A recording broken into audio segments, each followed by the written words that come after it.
आज जानकारी एक ऐसे तीर्थ स्थल की जो केवल एक रात में बन गया घोस्ट विलेज, यानी भूतहा गांव।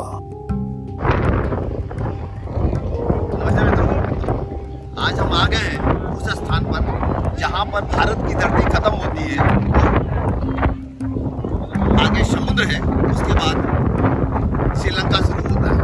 ये वही स्थान है जहां पर श्री राम ने लंका जाने के लिए पुल का निर्माण किया और पुल निर्माण के बाद विभीषण के आग्रह पर अपने तीर के नोक से उन्होंने पुल को तोड़ दिया था, जिसको कहते हैं धनुषकोटि।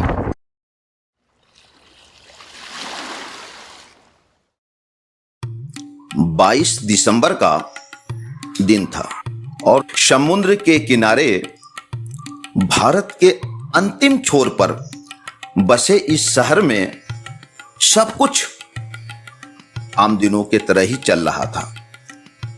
यानी कि सड़कें गुलजार थीं, गाड़ियां फराटे भरकर चल रही थीं, आने वाले यात्री आ रहे थे और जाने वाले यात्री जा रहे थे। धर्मशालाओं में भीड़ लगी थी, डाकघर, स्कूल आम दिनों के तरह ही आना जाना लगा हुआ था। बाजारों की दुकानों पर रंगीनियां छाई हुई थी, रेलवे स्टेशन पर चहल पहल थी, किंतु शहर को चारों ओर से घेरे समुद्र की लहरों में आज कुछ ज्यादा ही शांति थी, जैसे आने वाले तूफान की प्रतीक्षा में हो, या यूं कहें कि होने वाली तबाही पर गमगीन थी। खैर, रात होने को चली, कुछ सोने वाले लोग सोने को चले गए, किंतु मजबूरी बस काम इत्यादि से जागने वाले जाग रहे थे। और उसी रात 11:55 पर train number 653 653 Pamban railway station पर पहुंची थी। लेकिन कुदरत का यह खेल तो देखिए, यह ट्रेन कुछ देर के बाद अपने गंतव्य पर अपने सवारियों को लेकर जब आगे बढ़ी तो चक्रवात ने तांडव मचाना शुरू कर दिया। और जब यह ट्रेन धनुषकोटि से लगभग 200-300 यार्ड्स पीछे थी, समुद्र में उठ रहे 25-30 फुट की ऊंची लहरों ने इस ट्रेन को ले लिया। सब कुछ तबाह हो गया। ट्रेन सवार सहित ऐसी बही फिर दोबारा नहीं मिली।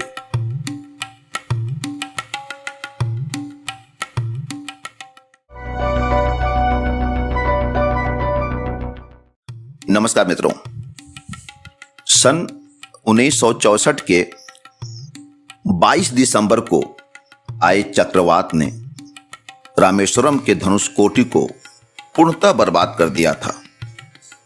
इसके क्रूर पंजों ने हजारों लोगों की जानें ले ली थी और शहर कह लीजिए यह गांव तहस नहस हो गया था।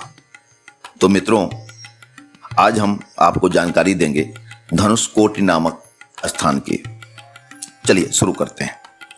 यह पौराणिक स्थान धनुषकोटि रामेश्वरम धाम से 15 किलोमीटर की दूरी पर स्थित है, जो रामेश्वरम की जमीनी तौर पर अंतिम छोर है। और यहीं इसी स्थान पर एक ऐसी सड़क है जिसे भारत की अंतिम सड़क कहा जाता है, क्योंकि सड़क जहां समाप्त होती है उसके आगे केवल समुद्र ही समुद्र है। यहां से श्रीलंका की दूरी लगभग 25 किलोमीटर के आसपास है, इसलिए यहां से श्रीलंका दिखाई भी देता है। चक्रवात की दुर्घटना के बाद सरकार ने इस स्थान को मानव आवास के लिए अनुपयुक्त माना है, इसलिए अब यहाँ पर कोई नहीं रहता है।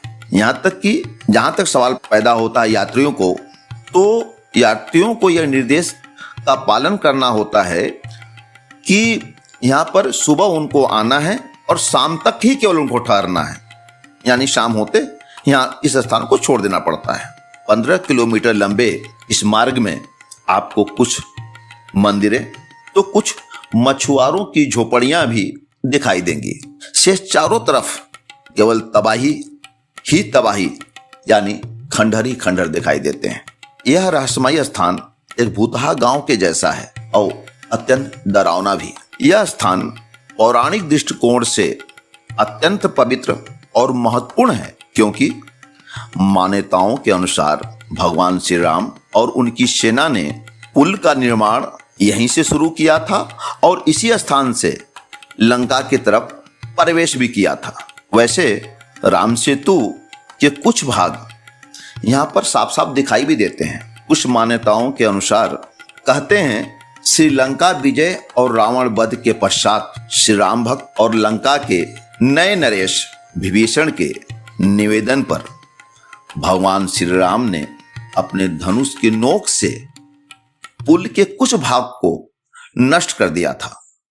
शायद इसीलिए इस स्थान का नाम धनुषकोटि पड़ गया है, जिसका अर्थ होता है धनुष का अंत। मित्रों, पौराणिक स्थल होने के कारण और दो समुद्रों का महासंगम स्थल होने के कारण रामेश्वरम आए तीर्थयात्री यहाँ पे अवश्य आते हैं और कुछ लोग तो पिंडदान भी करते हैं। इसके पीछे कुछ मान्यताएं हैं, जिसके अनुसार भगवान श्री राम ने भी इसी समुद्र तट पर रावण वध से लगे ब्रह्म हत्या के पाप से छुटकारा पाने हेतु पूजन पाठ किए थे। एक तरफ शांत समुद्र तो दूसरी तरफ लहर युक्त देखकर लोग मंत्रमुग्ध हो जाते हैं। वहीं शहर में खंडहर बन चुके रेलवे स्टेशन, डाकघर, चर्च, स्कूल मन में डर और शरीर में सिरहन भी पैदा करते हैं। हाँ, अंत में एक व्यक्तिगत बात। मित्रों, राम सेतु के टुकड़ों यानी तैरते हुए पत्थरों को छूकर आपको जहां त्रेता युग को छूने का रोमांच महसूस होगा, वहीं भगवान श्री राम, बजरंगबली, नल नील इत्यादि अपने पुरखों के अस्तित्व को महसूस करने का एहसास भी। जय श्री राम मित्रों।